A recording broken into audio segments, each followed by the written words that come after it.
La historia de Judas Iscariote es, sin duda, una de las más controvertidas y profundamente perturbadoras dentro de la narrativa cristiana. Su nombre se ha convertido en sinónimo de traición y deslealtad, y su vida, tal como la conocemos a través de los evangelios y otras fuentes antiguas, es un relato complejo que abarca los extremos de la devoción y la traición. Para entender plenamente a Judas, es esencial explorar no solo los hechos de su vida, sino también los contextos sociales, políticos y religiosos que lo rodearon, así como las posibles motivaciones que lo llevaron a cometer el acto más infame de la historia cristiana. El nacimiento y los primeros años de Judas Iscariote. Judas Iscariote nació en un pequeño pueblo de Judea llamado Keriot. Su nombre, Iscariote, deriva probablemente de Iskeriot, que significa hombre de Keriot. Keriot era un pueblo situado en la región de Judea, al sur de Jerusalén, una zona con una historia rica y un fuerte sentido de identidad judía. A diferencia de la mayoría de los otros apóstoles de Jesús, que eran galileos, Judas provenía del sur, lo que le daba una perspectiva única, posiblemente, más radical sobre la situación política y religiosa de la época. Judas nació en una familia judía tradicional, que vivía bajo la constante presión de la ocupación romana. Desde temprana edad, Judas estuvo inmerso en las enseñanzas de la Torá y en las expectativas mesiánicas que dominaban el pensamiento judío en ese momento. Su familia, como muchas en Judea, probablemente soñaba con la llegada del Mesías, un líder que liberaría a Israel del yugo romano y restauraría el reino de David en toda su gloria. Durante su infancia, Judas fue un niño curioso e inquieto. Su pueblo, Keriot, era pequeño y modesto, pero estaba rodeado de las tensiones típicas de una región bajo ocupación extranjera. Los romanos imponían su poder a través de impuestos y leyes que limitaban las libertades judías, y la resistencia, aunque soterrada, estaba siempre presente. En este ambiente, Judas creció escuchando historias de los antiguos héroes de Israel, de los jueces y reyes que habían luchado por la libertad de su pueblo. Estas historias, contadas por sus padres y ancianos del pueblo, dejaron una profunda huella en su joven mente. Adolescencia y formación ideológica. A medida que Judas crecía, su fervor nacionalista y su interés en la política y la religión se intensificaron. Durante su adolescencia, se convirtió en un joven apasionado y ambicioso, con una mente aguda y un carácter fuerte. Pasaba horas en la sinagoga, escuchando a los rabinos interpretar las escrituras y debatiendo con ellos sobre la naturaleza del Mesías prometido. Sin embargo, a diferencia de otros jóvenes de su edad, Judas no se contentaba con esperar pasivamente la llegada del Mesías, quería ser parte activa de ese cambio, quería contribuir a la liberación de su pueblo. La adolescencia de Judas fue una época de formación ideológica.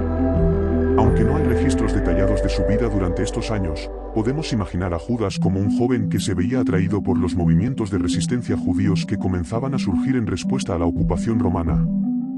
Estos movimientos, que más tarde se conocerían como los Zelotes, defendían la lucha armada contra los romanos y la restauración del reino de Israel por medios violentos si era necesario. Es posible que Judas haya tenido contacto con estos grupos, y que sus ideas hayan comenzado a alinearse con la noción de que la llegada del Mesías no solo sería un evento espiritual, sino también un acto de liberación política. Esta convicción, profundamente arraigada en su mente joven, lo llevaría más tarde a acercarse a Jesús de Nazaret, a quien muchos comenzaban a ver como el posible Mesías. El encuentro con Jesús de Nazaret. El momento exacto en que Judas conoció a Jesús no está claramente registrado en los evangelios, pero es probable que haya sucedido durante una de las numerosas peregrinaciones a Jerusalén para las festividades judías. Jesús, en ese momento, ya había comenzado a ganar notoriedad por sus enseñanzas radicales y sus milagros, atrayendo a multitudes de todas partes de Judea, Samaria y Galilea. Judas, con su profundo interés en la liberación de Israel y su deseo de encontrar al Mesías, fue naturalmente atraído por la figura de Jesús. Las enseñanzas de Jesús, que hablaban del reino de Dios, resonaron con fuerza en él. Sin embargo, mientras que la mayoría de los seguidores de Jesús entendían este reino como algo espiritual y trascendental, para Judas, tenía un significado más terrenal, la expulsión de los romanos y la restauración del poder político de Israel. Cuando Jesús lo llamó a ser uno de sus discípulos, Judas aceptó con entusiasmo. Para él, este era el comienzo de una revolución, la oportunidad de estar al lado del líder que finalmente traería la liberación de su pueblo. Ser parte del círculo íntimo de Jesús le daba no solo una posición de privilegio, sino también una influencia significativa sobre el desarrollo de los acontecimientos. La vida con los 12. Durante los años que Judas pasó con Jesús y los otros discípulos, fue testigo de innumerables milagros, escuchó enseñanzas que desafiaban las creencias establecidas y vio cómo la figura de Jesús crecía en popularidad y controversia. Observó cómo los enfermos eran sanados, los muertos resucitaban y los demonios eran expulsados. También fue testigo de cómo Jesús desafiaba a las autoridades religiosas y políticas, lo que en su mente confirmaba la idea de que Jesús era el líder que conduciría a Israel a la victoria. Sin embargo, mientras los demás discípulos parecían aceptar cada vez más la naturaleza espiritual del reino de Dios que Jesús predicaba, Judas continuaba aferrándose a la esperanza de un reino terrenal.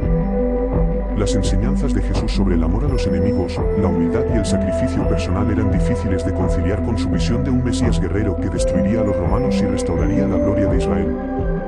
La frustración de Judas comenzó a crecer a medida que se daba cuenta de que Jesús no tenía ninguna intención de liderar una rebelión militar. Esta frustración se agravó aún más cuando Jesús comenzó a hablar abiertamente sobre su propia muerte y resurrección.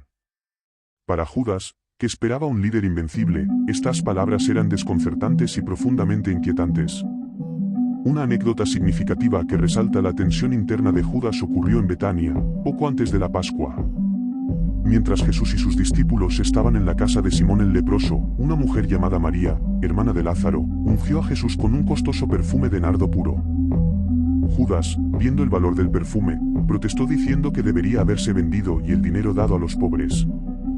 Sin embargo, no era solo preocupación por los pobres lo que motivaba a Judas, había comenzado a robar del fondo común, desviando dinero para sus propios fines.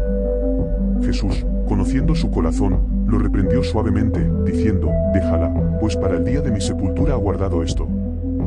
Este incidente fue un punto de inflexión para Judas. No solo reveló la distancia entre las prioridades de Jesús y las suyas, sino que también expuso a Judas a la vergüenza pública entre sus compañeros discípulos. Fue en este momento cuando Judas comenzó a considerar seriamente la traición, buscando una manera de obligar a Jesús a actuar de acuerdo con sus expectativas. La traición. La traición de Judas es quizás el acto más infame registrado en los evangelios. Sin embargo, para comprender plenamente este acto, es importante considerar las posibles motivaciones detrás de él. Judas, en su mente, podría haber creído que al entregar a Jesús a las autoridades, lo estaría forzando a revelar su poder y a tomar el control como el Mesías guerrero que él esperaba.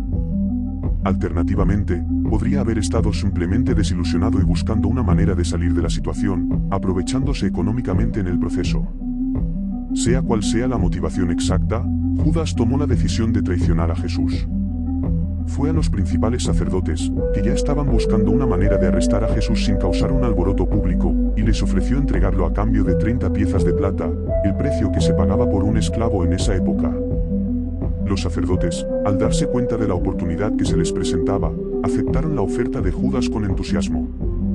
El acto de traición culminó en el huerto de Getsemaní, un lugar al que Jesús solía retirarse a orar con sus discípulos. Judas guió a una multitud armada de soldados y sirvientes del sumo sacerdote al lugar donde Jesús estaba orando. Para identificar a Jesús en la oscuridad, Judas lo saludó con un beso, un gesto que en la cultura judía era un signo de respeto y afecto. Sin embargo, en este contexto, el beso se convirtió en el símbolo de la traición más vil. Jesús, con una calma asombrosa, no intentó resistirse. En cambio, dirigió a Judas unas palabras que han resonado a lo largo de los siglos: «Amigo, ¿a qué has venido?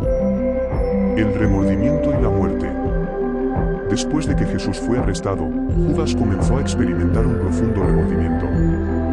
Los evangelios describen cómo, al darse cuenta de la magnitud de su traición, intentó devolver las 30 piezas de plata a los principales sacerdotes, diciendo: «He pecado entregando sangre inocente». Sin embargo, los sacerdotes, indiferentes a su angustia, respondieron fríamente: «¿Qué nos importa a nosotros? Allá tú». Desesperado y consumido por la culpa, Judas arrojó las monedas en el templo y salió a buscar un lugar donde acabar con su vida. Según el Evangelio de Mateo, Judas se ahorcó, y su cuerpo fue encontrado más tarde en un campo que llegó a ser conocido como el campo de sangre, comprado con las 30 piezas de plata devueltas. En los Hechos de los Apóstoles, se ofrece otra versión, donde se describe que Judas cayó de cabeza en un campo, su cuerpo se rompió y sus entrañas se derramaron. La interpretación de la traición de Judas en la historia. La figura de Judas Iscariote ha sido interpretada de diversas maneras a lo largo de la historia. En la tradición cristiana, Judas es visto principalmente como un traidor, un hombre que permitió que la avaricia y la ambición lo condujeran a la destrucción. Sin embargo, algunos teólogos y estudiosos han sugerido que la traición de Judas era un componente necesario del plan divino para la salvación de la humanidad. Sin su traición, Jesús no habría sido arrestado, juzgado y crucificado, y por lo tanto, no habría habido resurrección. En este sentido, Judas se convierte en una figura trágica, atrapada en un destino del cual no podía escapar. Algunas interpretaciones más modernas han intentado humanizar a Judas, presentándolo como un hombre que, aunque cometió un acto terrible, fue víctima de sus propias debilidades y malentendidos. El Evangelio de Judas, un texto gnóstico descubierto en el siglo XX, ofrece una perspectiva radicalmente diferente, retratando a Judas como el discípulo más cercano a Jesús, quien lo traicionó a petición de Jesús mismo, como parte de un plan divino más grande. Reflexión final. La vida de Judas Iscariote nos presenta un dilema moral profundo y una advertencia espiritual poderosa. Su historia es un recordatorio inquietante de la fragilidad humana, la facilidad con la que podemos ser tentados y desviados del camino correcto, y las terribles consecuencias de nuestras decisiones. Judas, que comenzó como uno de los 12 discípulos elegidos, terminó como el traidor más infame de la historia cristiana, su nombre para siempre asociado con la traición. Sin embargo, también es importante recordar que Judas fue, en última instancia, un ser humano, con todas las complejidades y contradicciones que eso implica. Su vida nos desafía a reflexionar sobre nuestras propias vidas, nuestras decisiones y nuestras lealtades. Nos recuerda la importancia de la fe, la humildad y la búsqueda constante del perdón y la redención. Aunque Judas es visto como un villano en la narrativa cristiana, su historia también es una parte integral del mensaje de salvación. Su traición, aunque trágica, fue un catalizador para los eventos que llevaron a la crucifixión y resurrección de Jesús, eventos que están en el corazón de la fe cristiana. En este sentido, Judas desempeñó un papel crucial en la historia de la redención, un papel que, aunque oscuro, no puede ser ignorado. La figura de Judas Iscariote continúa siendo un tema de debate, especulación y reflexión en la teología cristiana. Su vida y su muerte nos confrontan con preguntas difíciles sobre la naturaleza del bien y el mal, el libre albedrío, y la posibilidad de redención. ¿Podría Judas haber hecho una elección diferente? ¿Fue su traición parte de un plan divino o simplemente el resultado de sus propias debilidades? Estas son preguntas que han desconcertado a teólogos y creyentes durante siglos y que continúan resonando en el corazón de la fe cristiana. En última instancia, la historia de Judas Iscariote es una historia de advertencia, pero también una invitación a la reflexión profunda sobre nuestra propia humanidad, nuestras elecciones y la misericordia de Dios. Su vida, aunque trágica, sigue siendo una fuente de lecciones espirituales que tienen el poder de tocarnos y transformarnos, incluso hoy.